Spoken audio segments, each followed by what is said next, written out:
Esta es la iglesia Puerta de Esperanza, situada en San Lucas, Zacatepeques, República de Guatemala, en América Central. Para la gloria de Dios, nuestra congregación fundamenta su fe en Jesucristo y en las Santas Escrituras. Agradecemos a Dios que hoy se pueda contar con Internet para cumplir con cabalidad el mandamiento de nuestro Señor Jesucristo, que es predicar el Evangelio en todas partes del mundo.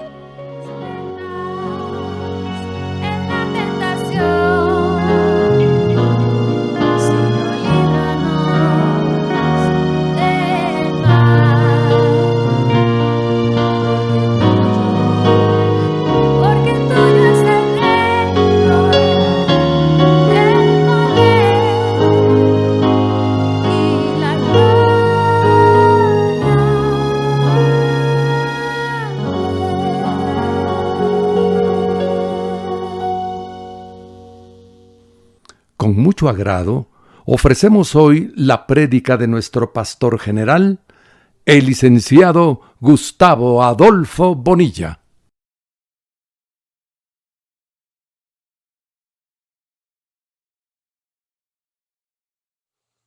Bueno, entonces vamos a iniciar viendo algunos comentarios previo a entrar a los versículos que componen este capítulo 14 de Marcos. Este capítulo, fíjense que es el más extenso del Evangelio de Marcos.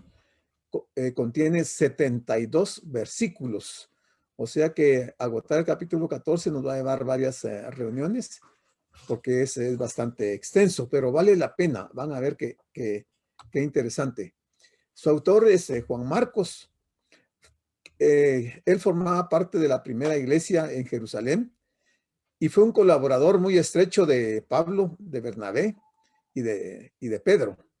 Imagínense qué privilegio tan grande de Juan Marcos de haber estado a la par de Pablo, del famoso apóstol Pablo, y de Bernabé, que era su tío, y de Pedro también, o sea, de dos apóstoles de los más importantes que encontramos en la Biblia. Juan Marcos tuvo el privilegio de andar con ellos y obviamente aprendió mucho, ha de haber aprendido bastante, ya que tuvo la oportunidad de presenciar algunos milagros y algunas manifestaciones del Espíritu que realizaba Pablo y Bernabé y Pedro. Razones por las que se conocía bien los hechos que él mismo relata, ¿verdad? Este es un pasaje bíblico que refleja mucha acción. Sin embargo, ya no fue Jesús el que tomó la iniciativa, sino que fueron otros, tanto amigos como enemigos, los que ejercieron esa acción sobre el Señor. Había llegado el momento de ser entregado a sus enemigos. Aquí ya estamos a las puertas de la cruz, del sacrificio del Señor. Su ministerio y sus actividades en la tierra finalizaron como un cumplimiento de la profecía de Isaías capítulo 53, versículo número 7, que había predicho que sería llevado al matadero como un cordero. Y aquí está a pocas horas de que esta profecía se cumpla. Así fue que se entregó él mismo en manos de los hombres. Y vamos a ver algunos comentarios así en términos generales, que en este capítulo vamos a encontrar que María, la hermana de Lázaro y de Marta, le ungió con perfume. También vamos a ver la parte donde Judas le traicionó. Vamos a ver cómo Pedro negó con reconocerle, y también el Sanedrín, que era el supremo tribunal religioso de los judíos, le arrestó. Eso lo vamos a ver en este capítulo número 14.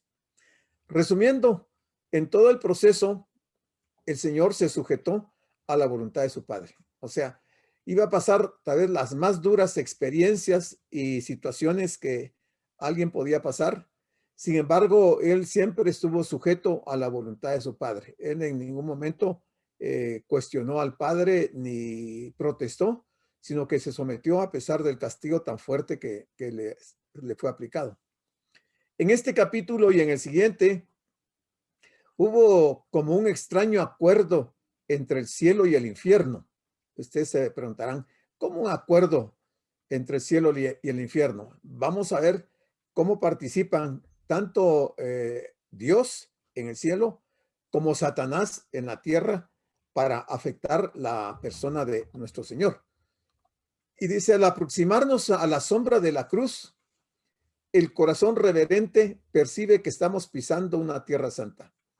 Este es un pasaje muy especial que lo pone a uno sensible ante las diferentes circunstancias que el Señor va a pasar.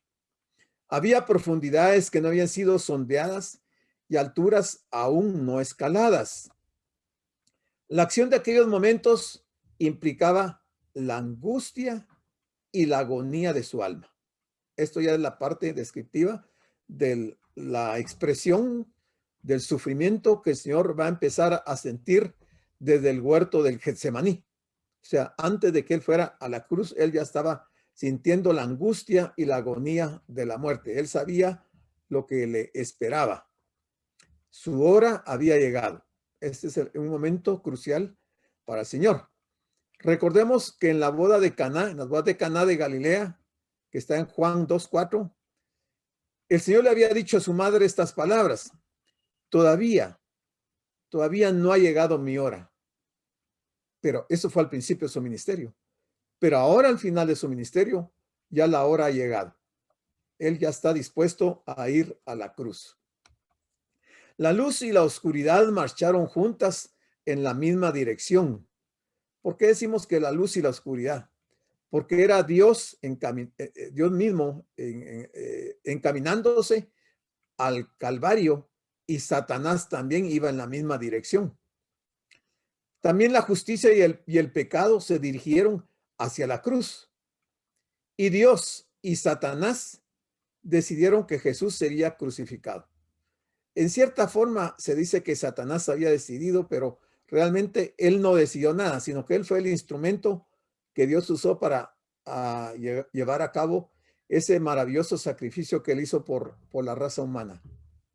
Y hubo decisiones individuales convergiendo sobre la cruz, tal como las ha habido incluso hasta el día de hoy.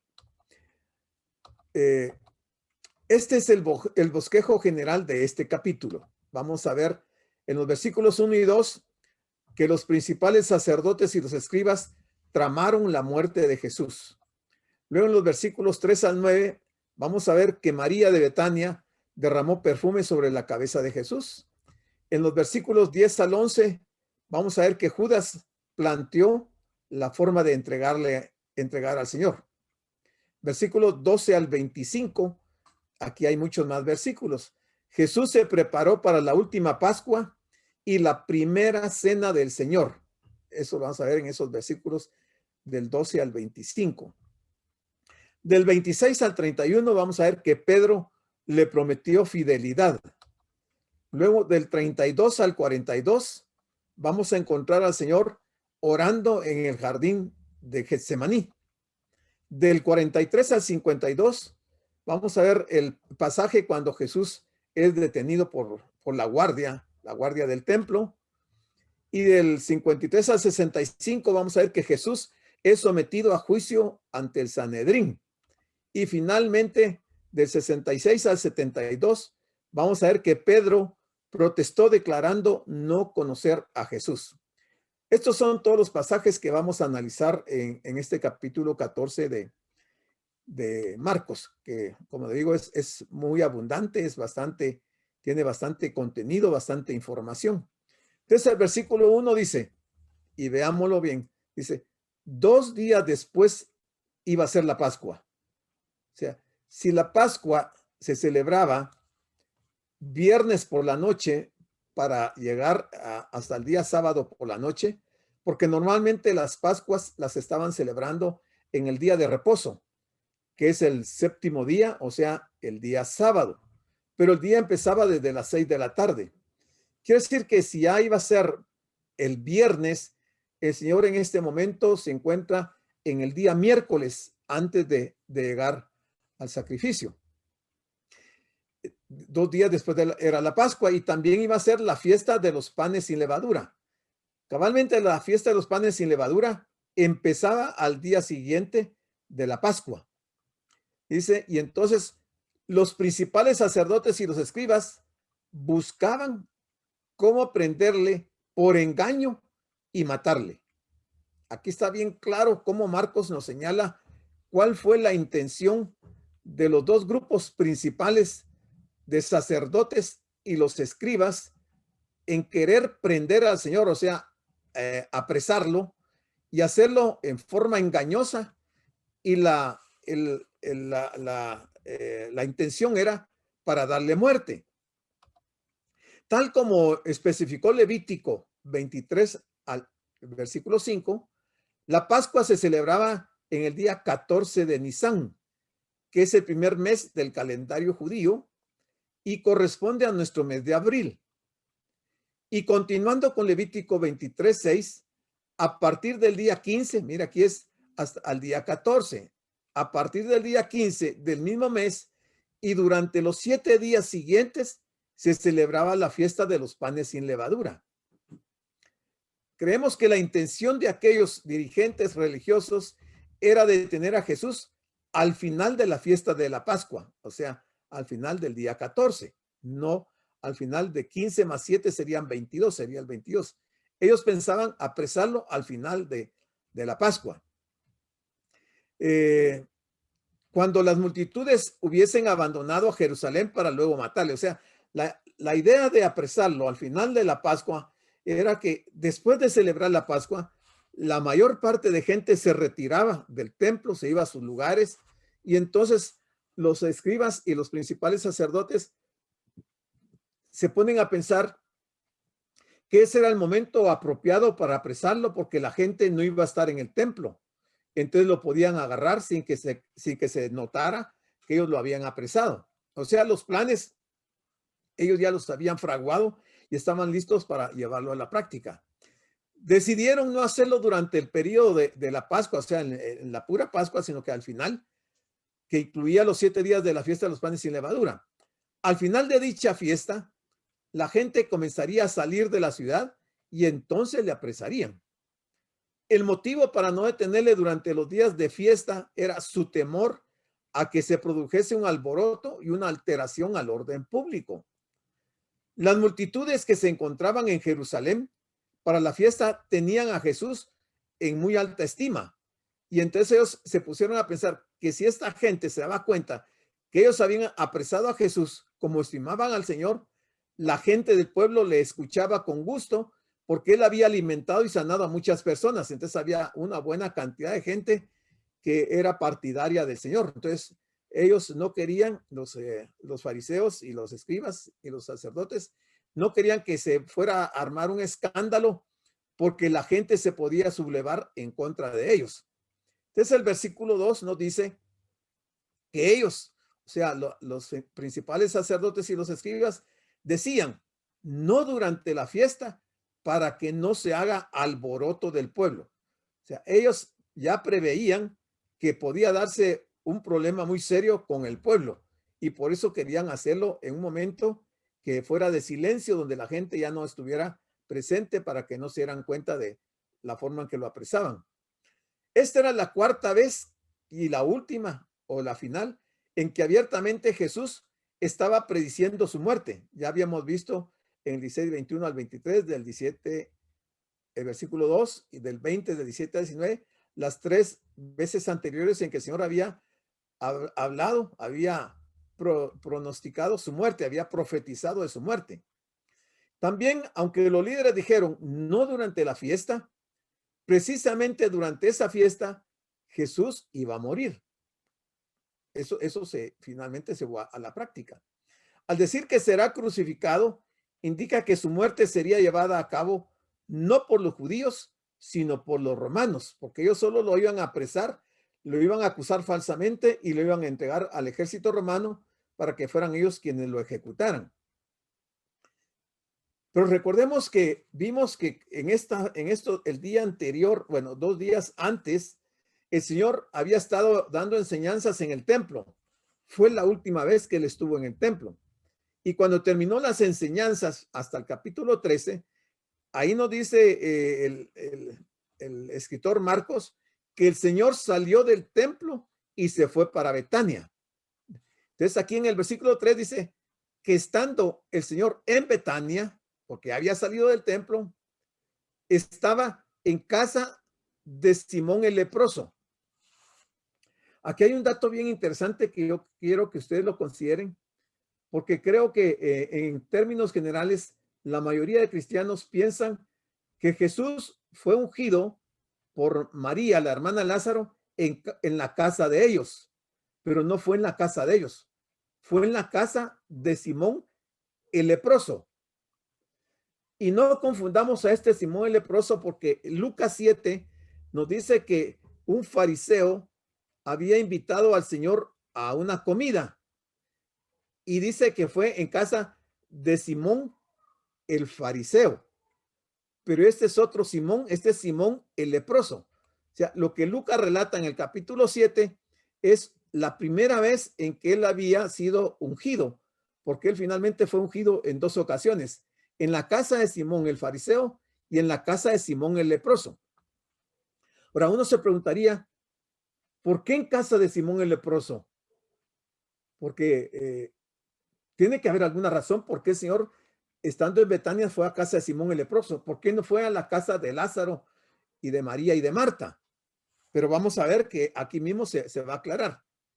Quiero aprovechar para decirles, porque creo que algunas veces algunos hermanos se están sintiendo confundidos porque piensan que yo altero la Biblia y que digo pasajes que no están en la Biblia. Pero nos vamos a dar cuenta, y eso normalmente lo hago yo. En este caso, el versículo 3, yo lo parto en dos. Entonces dejo la primera parte del versículo, doy una explicación y luego voy a poner el resto del versículo 3. Entonces, si alguien va ahorita a ver su Biblia y agarra Marcos 14:3, va a encontrar que no solamente dice esto, sino que dice algo más. Pero yo hago esta separación para poder explicar un poco más a fondo lo que estaba ocurriendo. Bueno, entonces dice que estando él en Betania, en casa de Simón el leproso, más o menos tenemos la idea de quién fue Simón el leproso. ¿Se recuerdan que hubo un leproso que se acercó al Señor y le dijo, si quieres, puedes limpiarme? Pues ese fue Simón el leproso. Se cree que él fue. Que en esta escena, en esta figura que está aquí, aquí aparece Simón el leproso cuando le ha pedido al Señor y le ha dicho que si él quiere, lo puede limpiar. Y el Señor dijo, sí quiero, y lo limpió de la lepra. Esto no se quedó en el aire. Aquí hubo consecuencias de que cuando el Señor hizo este acto de misericordia con este hombre leproso, porque era un hombre, de acuerdo con la ley, era un hombre inmundo, era impuro, y de acuerdo con la ley, ellos no podían acercarse a esta distancia de la gente que no estaba leprosa, porque corrían el riesgo de que lo mataran lapidado. Sin embargo, el Señor no tuvo ninguna objeción en tocarlo, aunque era una enfermedad infecto contagiosa muy peligrosa. Sin embargo, el Señor lo tocó y lo limpió. Pero vamos a ver qué ocurre dentro de la naturaleza de este hombre leproso, qué es lo que sucede. Y es lo que nosotros creo debiéramos de tomar como una actitud, porque muchas veces el Señor ha mostrado su misericordia a nosotros y nos ha hecho tantos milagros y tantas cosas, y nosotros somos muy fáciles a olvidar lo que el Señor nos ha hecho. Pero este hombre no va a olvidar lo que el Señor hizo, y por eso dice aquí en el versículo 14:3, pero estando él en Betania, en casa de Simón el leproso, que es este, Simón el leproso, este hombre, fue probablemente sanado milagrosamente de su lepra por Jesús. Y debió haber planificado esta comida, o sea, cena, porque hizo una cena en honor al Señor. ¿Y con qué objeto? Por gratitud al Señor. ¿Qué es lo que decía? Nosotros debemos, hermanos, de tener gratitud a Dios por lo que Él hace en nuestras vidas. No nos debemos de olvidar de Él. Aquí tenemos un caso bien patente y interesante, porque este hombre no solamente invitó al Señor a una cena y lo hace justamente en el momento cuando el Señor ya va a ir a la cruz. Y no invita solamente a Jesús, sino que invita a todos sus discípulos y también invita a María, a Marta y a Lázaro. O sea que estos tres personajes están en la casa de Simón el fariseo también, como pongo aquí. Se cree que Simón invitó a esa comida también a María y a sus hermanos. Y aquí es donde se va a dar la otra escena importantísima. Entonces, ese es el complemento del versículo 3, esto que dice aquí. Y sentado a la mesa, ahí en la mesa, en la casa de Simón el leproso, sentado a la mesa, vino una mujer. Marcos no identifica aquí quién es la mujer, pero Juan en su evangelio, en el capítulo 12, identifica quién es la mujer. Y esta mujer es María, la hermana de Lázaro. Marcos solo dice una mujer, pero Juan lo aclara en el capítulo 12. Una mujer con un vaso de alabastro de perfume de nardo puro de mucho precio. Aquí ya estamos viendo también, así como Simón el leproso tenía gratitud al Señor por lo que había hecho, aquí había una mujer, que es María, que probablemente agradecida con el Señor por haber resucitado a su hermano Lázaro, ella va dispuesta a hacer lo que va a hacer. Aunque hay algo mucho más importante en el trasfondo, y póngale atención a esto. Vamos a ver cuál fue la razón especial por la que esta mujer o María va a ungir al Señor. Dice, tenía un perfume de nardo puro de mucho precio, era costosísimo, de un alto precio. Y dice, y quebrando el vaso de alabastro, se lo derramó sobre su cabeza. Juan dice que fue sobre sus pies y Marco dice que fue sobre su cabeza. Pareciera que hay alguna incongruencia, como que hay alguna inconsistencia en esto, pero no hay inconsistencia, porque ella puso el perfume en su cabeza y luego se dirigió a sus pies, de manera que una parte del perfume lo depositó en su cabeza, luego se inclinó a los pies del Señor y terminó de poner el perfume en sus pies. Y vamos a ver que dice que esta mujer no solamente ungió sus pies, sino que ella lloraba y regaba sus pies con sus lágrimas y besaba sus pies y con su cabello secaba los pies. Entonces están en la casa de Simón el leproso y ahí están los discípulos, están a la mesa, el Señor está a la mesa. Y esta mujer tiene una gratitud enorme para con el Señor. Pero la parte teológica más importante, ¿por qué María hace esto? Nos vamos a quedar asombrados. ¿Por qué lo hace? Y vamos a entender mucho de este pasaje que normalmente nosotros no le damos la importancia y no nos detenemos a analizar un poco más. El perfume de nardo puro era un aceite extraído de la raíz de una planta que crecía en la India. De allá venía ese perfume. Es muy probable que este perfume fuera la posesión más valiosa de María. Mire lo que está haciendo María. O sea, veamos el acto, no veamos el producto, veamos lo que hay detrás de este acto. Era tal vez la riqueza de ella, la mayor riqueza que ella tenía, era su capital, era todo lo que tenía, lo que había logrado ahorrar quizás por muchos años, quizás en los 3 años del ministerio del Señor ella había empezado a ahorrar, o quizás 2 años, o tal vez en el último año, pero era la posesión más valiosa que ella tenía y sin duda ella dio lo mejor al maestro. Si nosotros actuáramos como María, sería algo extraordinario. Pareciera como que el Señor no le hubiera dado importancia a esto.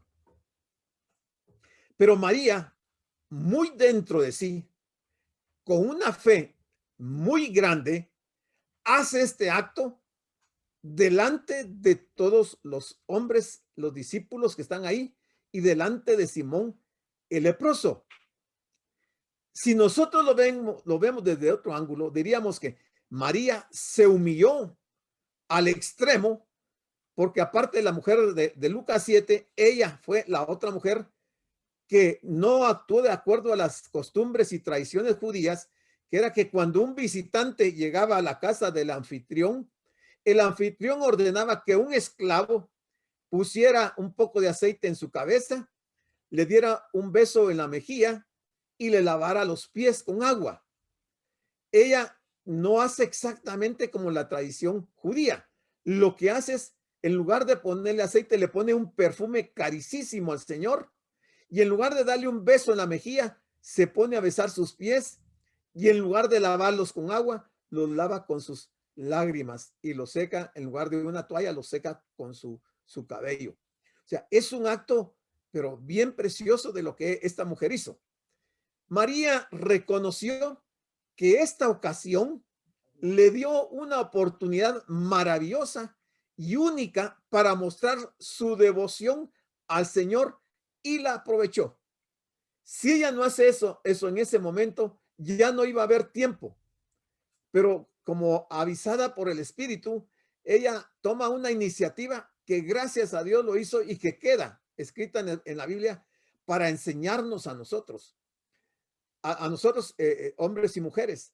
Pero a los hombres nos da una lección tremenda, porque lo que no hicieron los apóstoles ni sus discípulos, una mujer lo hizo de una forma espontánea y le dio lo mejor que ella tenía al Señor y se humilló delante de él.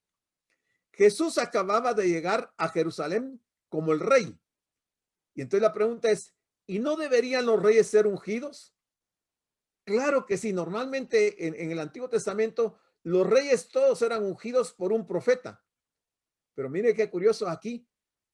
El Señor, el Rey de Reyes, es ungido no por un profeta, sino por una mujer. Mire qué contraste, qué enseñanza tan hermosa, y cómo María pone muy en alto a las mujeres.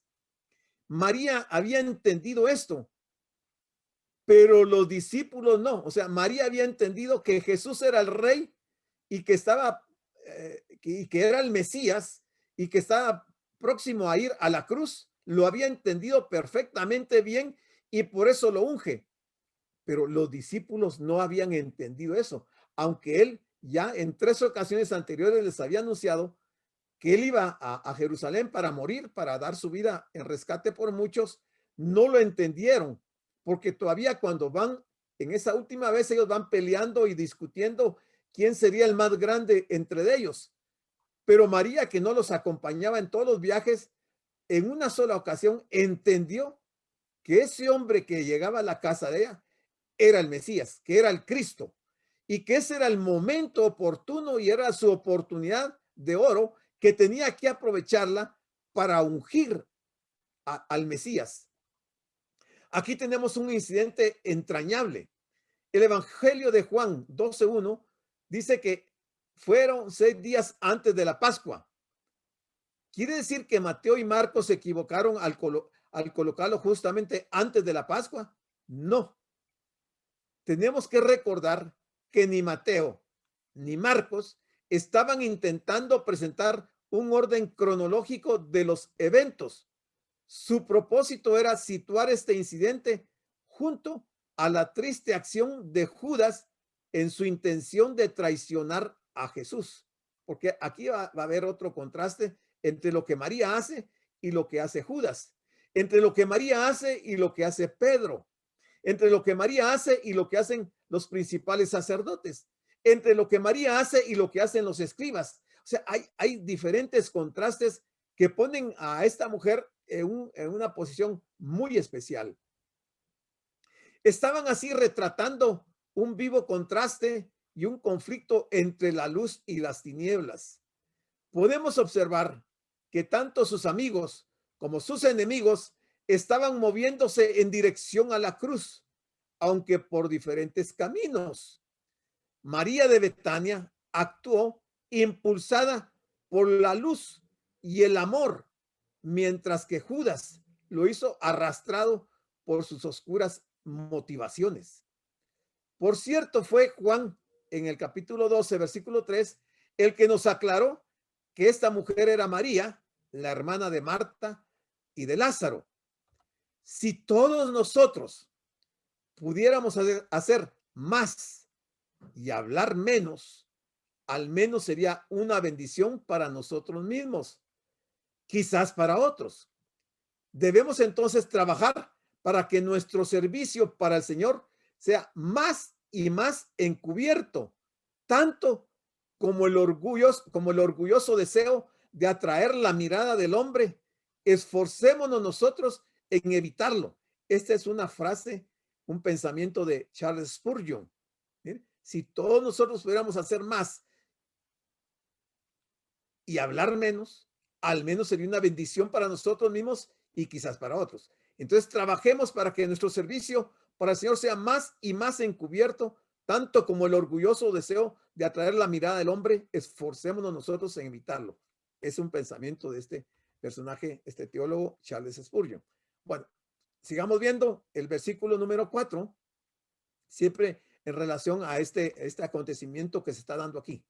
Dice, y hubo, y note la palabra, algunos, no solamente fue Judas Iscariote, porque aquí está en plural, hubo algunos que se enojaron dentro de sí y dijeron, si están en la casa de Simón el leproso, es probable que ahí no estaban los fariseos ni los escribas en ese momento, ni los saduceos, porque era una cena que había preparado Simón el leproso solo para el Señor y sus discípulos.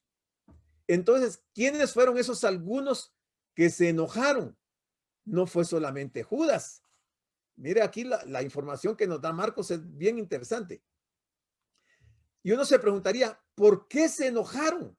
¿Cuál fue la razón? Porque cuando uno se enoja, hermanos, tiene que haber una razón muy poderosa para poderse enojar.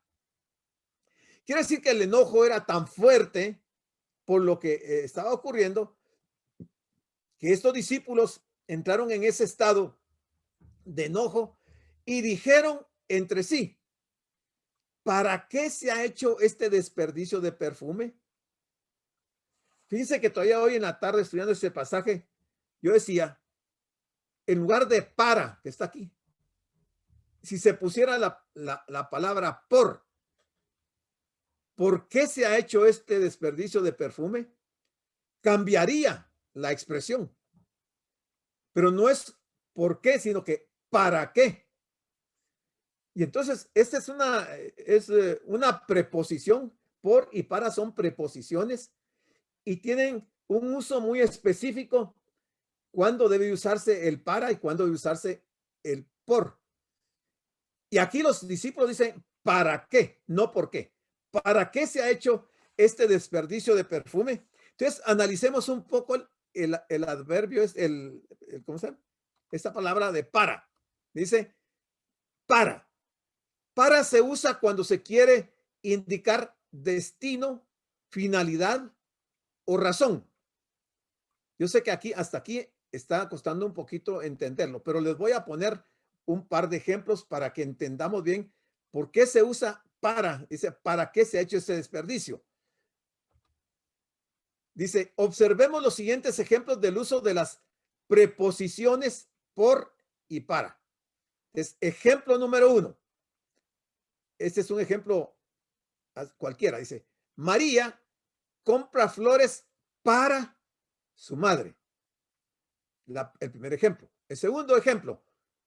¿Por qué María compra flores para su madre? Y aquí está la explicación del ejemplo número 1. En la primera oración, la madre de María es quien va a recibir las flores.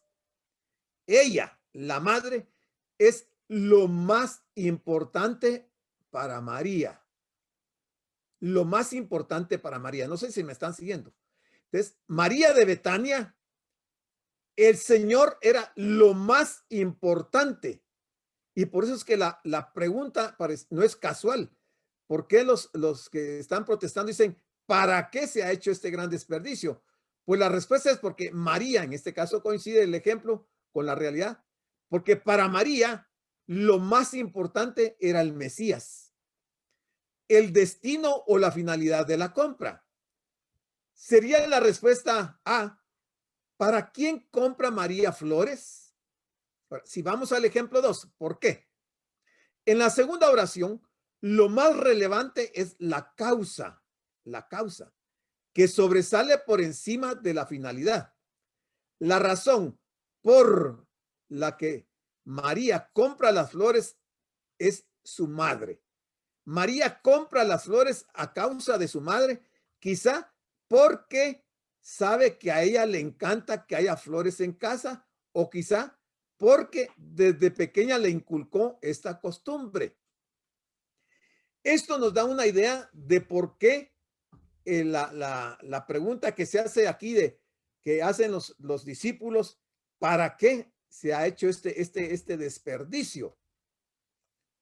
Juan en su relato nos informó también de que fue Judas el que encabezó las protestas, impulsando a los demás a adoptar la misma actitud. ¿Cómo se dejaron arrastrar todos los discípulos en una actitud despreciable, en un acto tan lindo que María está haciendo con el Señor? Se dejaron influenciar y todos, juntamente con Judas, se enojaron por ese acto de ungir al Señor. Lucas 8, versículos 2 y 3, nos dice algo de Judas. Y siendo Judas ladrón, sustraía de lo que se echaba en la bolsa. Por lo tanto, no le gustó ese desperdicio, entre comillas. A Judas y a los discípulos no les gustó ese desperdicio. Para ellos era un desperdicio. Esto ilustra el testimonio independiente de Mateo y Juan. Mateo no dejó de contar esa falta de los apóstoles, aunque solamente Judas era un ladrón y era un hipócrita. ¿Para qué este desperdicio? Decían que era desperdicio, entre comillas, lo pongo yo, y que había otros usos más importantes para este perfume. Los discípulos que se quejaron compartieron la actitud de Judas. Jesús no criticó a María. Esto es lo importante, ¿va? Jesús no criticó a María por lo que estaba haciendo, por lo cual no les tocó a los discípulos hacerlo. Jesús es el juez de justicia y de rectitud. No hay nadie que ame más a los pobres que el Señor Jesús. O sea que lo que Judas está diciendo es una acusación terrible y él está hablando sin pensar. Porque mire, no hay nadie que ame a los pobres más que el Señor Jesús. Sin embargo, Jesús no condenó, sino alabó a María. O sea, lo que decían todos los discípulos era que era un desperdicio lo que María estaba haciendo con ese perfume. Pero el Señor no condenó a María, sino que la alabó. ¿Cuántos discípulos de Jesús hoy día siguen el mal ejemplo de miembros que murmuran? Judas criticó a María. ¿Por qué? Según él, por desperdiciar el dinero. Pero si lo vemos en una forma de contraste, Judas lo que desperdició fue toda su vida. O sea, él creía que María había desperdiciado el perfume ungiendo al Señor, pero realmente quien estaba desperdiciando toda su vida era el mismo Judas. Él se había desperdiciado su vida. Porque entonces dice, porque podía haberse vendido por más de 300 denarios y haberse dado a los pobres. Estas son palabras de Judas. Él dice que se ha hecho ese desperdicio de perfume porque podía haberse vendido por más de 300 denarios y haberse dado a los pobres. Aquí vamos a analizar un poquito detenidamente este versículo 5 porque hay información importante. Y entonces tomaron la decisión de murmurar contra ella. Este es otro pensamiento de Charles Spurgeon. Y dice así: siempre sentiré la obligación de saber cómo Judas sabía el precio de ese recipiente de nardo. ¿Cómo sabía Judas que valía 300 denarios? ¿No valdría 400 o 500 denarios o 1000 denarios? ¿Cómo sabía Judas que valía 300 denarios? Él no lo sabía. Y es lo que está planteando aquí Spurgeon.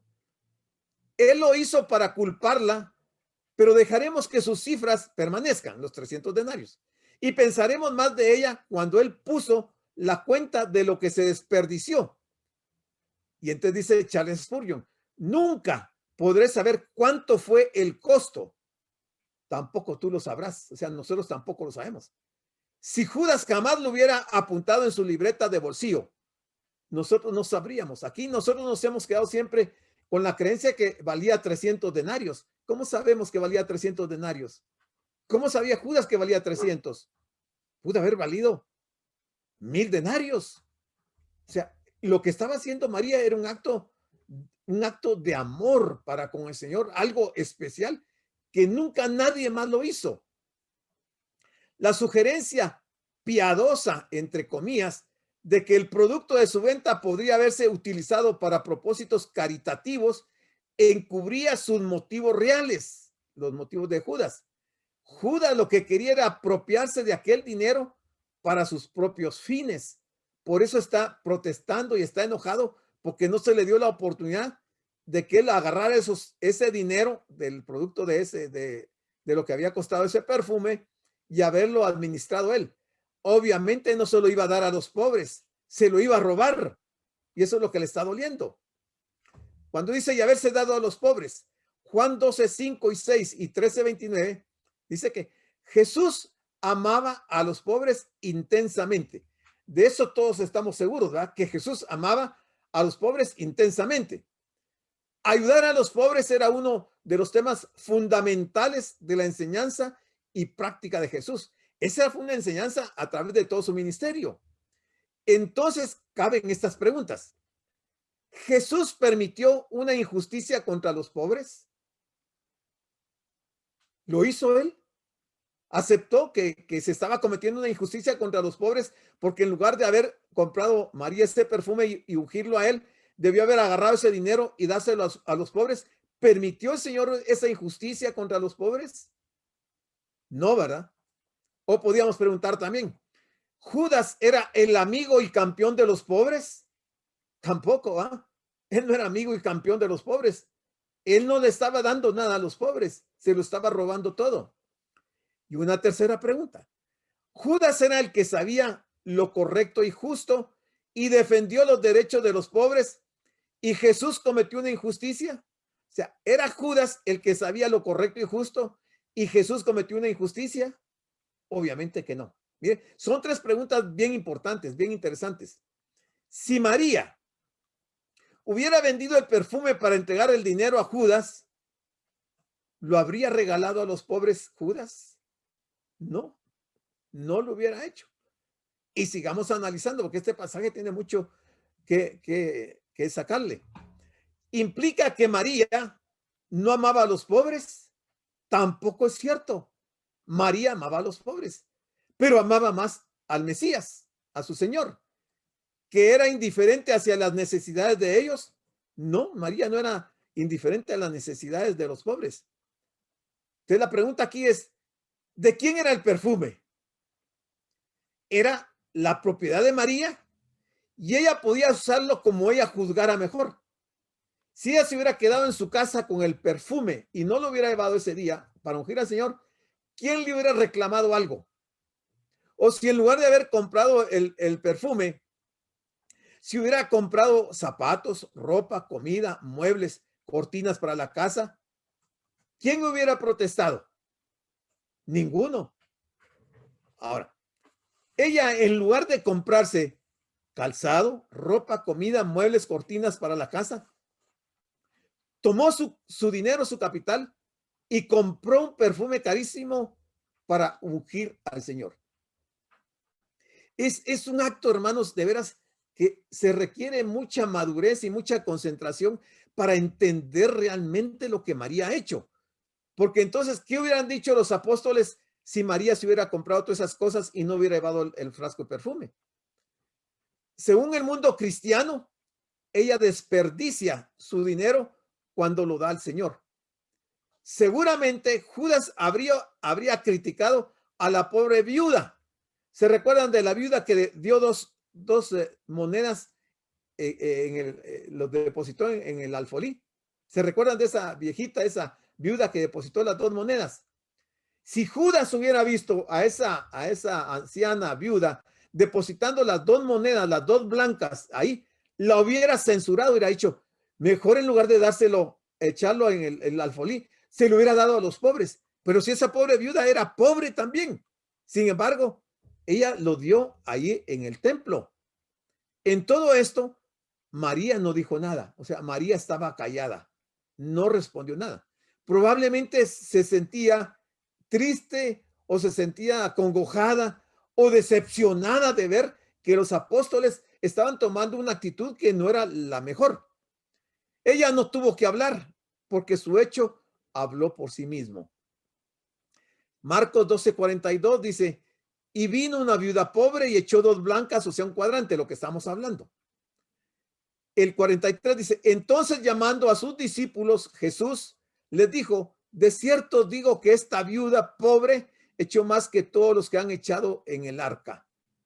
Miren las palabras, aquí caben cabalmente estas palabras con lo que María ha hecho. El 44 dice el Señor la razón, ¿por qué? Porque todos han echado de lo que les sobra, pero esta de su pobreza echó todo lo que tenía, todo su sustento. Ahora, en la iglesia, normalmente hay personas con la conducta de María, que no les importa y le dan al Señor lo mejor. Y no le dan lo que les sobra, le dan aquello que les ha costado y que es un sacrificio. Ese es un grupo. Pero el otro grupo es aquel grupo que se compra sus propias cosas, calzado, vestido y todo lo que necesitan y no lo dan al Señor, porque para ellos es otra la prioridad. Tampoco puede decirse que todos echan de lo que les sobra, porque algunos teniendo y que les sobra, no dan ni siquiera lo que les sobra, no lo dan. Y aquí dice el Señor, pero esta de su pobreza echó todo lo que tenía, todo su sustento. Si vamos al Antiguo Testamento y examinamos Éxodo 35:4-6, dice, y habló Moisés a toda la congregación de los hijos de Israel, diciendo, esto es lo que Jehová ha mandado. Tomad de entre vosotros, no dice diezmos, dice ofrenda para Jehová, ofrenda para Jehová. Todo generoso de corazón la traerá a Jehová. Y hablaron a Moisés diciendo, el pueblo trae mucho más de lo que se necesita para la obra que Jehová ha mandado que se haga. Entonces Moisés mandó pregonar por el campamento diciendo, ningún hombre ni mujer haga más para la ofrenda del santuario. Así se le impidió al pueblo ofrecer más. Eso solo sucedió en el Antiguo Testamento. Eso no sucede el día de hoy, ¿verdad? Pero aquí vemos que el asunto de ofrendar para Dios es un acto muy especial y que cada uno de nosotros deberíamos de estar conscientes cuando estamos ofrendando para Dios. Podemos ser como María, que puede ser que la gente nos censure, nos critique, o podemos ser como Judas. ¿Verdad? ¿Por qué ese desperdicio? Eso se debió haber dado a los pobres. ¿Verdad? O sea, hay dos caminos que tomar y cada uno sabrá en qué camino está. Hasta aquí interviene el Señor. Te dice, pero Jesús dijo, aquí viene la parte interesantísima también, después de todo lo que ha ocurrido. Jesús dijo, dejadla. O sea, sale en defensa de ella. Y les pregunta, ¿por qué la molestáis? Sin duda, cuando María se da cuenta que Jesús habla, ha de haber pensado que le iba a hacer un regaño, la iba a censurar, la iba a humillar delante de todos y tal vez le iba a decir, ¿por qué hiciste eso? ¿Por qué has puesto ese perfume ahí? Se desperdició. Quizás ella esperaba que él dijera algunas palabras fuertes en contra de ella, pero al contrario, le dice a los discípulos, déjenla. ¿Por qué la molestan? ¿Por qué la están molestando? Ninguno respondió. Todos se quedaron callados.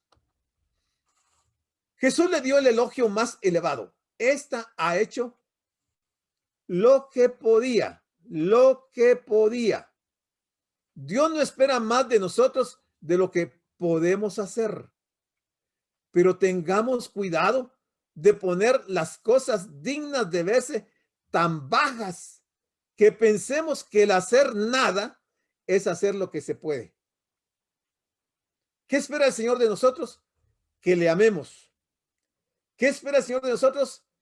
Que le sirvamos. ¿Cómo lo podemos hacer? Bueno, de lo que podemos hacer. El Señor no nos pide más de lo que podemos hacer.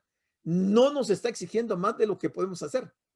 Pero no pongamos también el extremo de que yo no hago nada porque eso es lo que puedo hacer nada.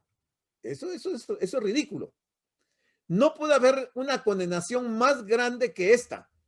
Todos no pueden hacer grandes cosas por Cristo, pero está bien si cada uno hace lo que puede como si fuera para el mismo Señor. Ese es un pensamiento de Ironside. Bien. Pero está bien si cada uno hace lo que puede como si fuera para el mismo Señor. O sea, las iglesias, los pastores, no debemos de estar exigiendo a la gente que den cantidades determinadas. Cada uno, como dice Pablo, dé como propuso en su corazón. Pero no dar por dar, no solamente como un acto religioso, sino que en reconocimiento a que le estamos dando a aquel quien dio su vida por nosotros. Que si él no hubiera muerto por nosotros, toditos iríamos al infierno. Entonces, él por amor se entregó por nosotros. Entonces, nosotros por amor le daremos a él no solamente nuestro servicio, sino que nuestro amor, nuestro reconocimiento, nuestra gratitud. ¿Verdad? Y aquí sigue diciendo el Señor, siempre el versículo 6, por eso le decía yo que yo los parto para ir explicando. Pero Jesús dijo, dejadla, ¿por qué la molestáis? Buena obra me ha hecho. Buena obra me ha hecho. No era lo que decían ellos, el desperdicio que se había hecho. El Señor dice, buena obra me ha hecho. ¿Qué es una buena obra? ¿Por qué el Señor califica de buena obra lo que ha hecho María? Bueno, eso es sencillo. María había hecho una obra de amor. Había hecho una buena obra de gratitud, como lo que estaba haciendo Simón el fariseo. Había invitado al Señor a cenar por gratitud, por simpatía.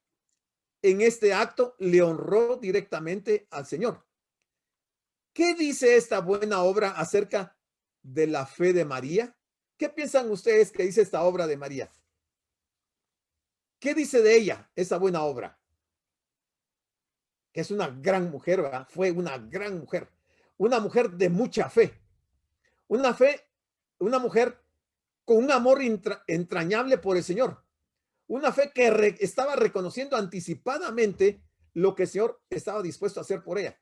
O sea, ella le había prestado atención a los mensajes del Señor y había atesorado ese conocimiento y ahora está actuando en reconocimiento a eso. Dice, ella sabía quién era Jesús, que no era otro rabí más entre los judíos, sino que era el Cristo de Dios, que era el Mesías.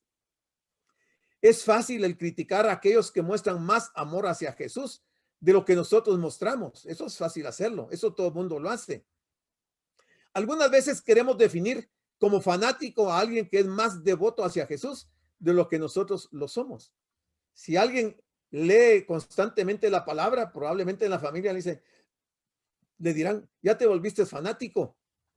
O quizás en el trabajo usted dice, yo no puedo acompañarlos porque tengo que ir a la iglesia. Es que sos un fanático. Bueno, si amar al Señor es ser fanático, pues que me llamen fanático, porque yo amo al Señor. Entonces no importa que me digan fanático, están reconociendo que yo amo al Señor más que lo que ellos pretenden que se les dé a esa gente que no conoce al Señor. Cuando él dice buena obra me ha hecho, los discípulos pensaban que esta unción extravagante con aceite era un desperdicio, pero Jesús lo recibió como una buena obra. Con su simple amor y devoción para Jesús, María, mire, oiga, póngale atención a esto. María entendió lo que sus discípulos nunca entendieron. Mire qué grado de conocimiento, de discernimiento, de comprensión de la palabra de Dios había tenido María, que los discípulos no lo entendieron. María sí lo había entendido. María entendió lo que sus discípulos no entendieron. ¿Y qué fue lo que entendió? Que Jesús estaba a punto de morir y ella tenía la intención de que este regalo fuera la preparación para su sepultura. Eso fue lo que ella entendió. Con razón, ella lo hizo con el mejor de los gustos, de agarrar el perfume carísimo y ungir el cuerpo del Señor, porque lo estaba preparando para su muerte, para su sepultura. Y los discípulos no lo entendieron. Esta mujer es extraordinaria, ¿no? Esta mujer entendió el vocabulario del Señor, entendió las enseñanzas de él, como ningún discípulo lo hizo. Dice el versículo 7. El Señor, terminando ese pasaje, dice: siempre tendréis a los pobres con vosotros, y cuando queráis les podréis hacer bien, pero a mí no siempre me tendréis. Muy bien, nos vamos a quedar hasta aquí, o hasta el 8, tal vez, porque ya llegamos a la hora. El 8 dice: esta, refiriéndose a María, esta ha hecho lo que podía. Por eso decíamos que nosotros no podemos hacer más de lo que tenemos en el corazón para hacer. Esta ha hecho lo que podía. No hizo más de lo que podía. Hasta donde le daban las fuerzas, hasta ahí lo hizo. Esta ha hecho lo que podía. ¿Por qué? Porque se ha anticipado a ungir mi cuerpo para la sepultura. Mira, aquí el Señor les habla claramente, les descorre la cortina a los discípulos para que entiendan que el momento de su muerte ha llegado y que esta mujer fue la única que hizo ese gesto de ungir el cuerpo del Señor, porque la hora había llegado. Nos vamos a quedar hasta aquí porque ya son la hora en punto. Así es que les dejo el tiempo. Vamos a retomar este versículo 8 para la próxima reunión, porque hay algo más que comentar de este versículo 8. Damos las gracias por su atención a la prédica del pastor general licenciado Gustavo Adolfo Bonilla e invitamos a la prédica del próximo domingo a esta misma hora.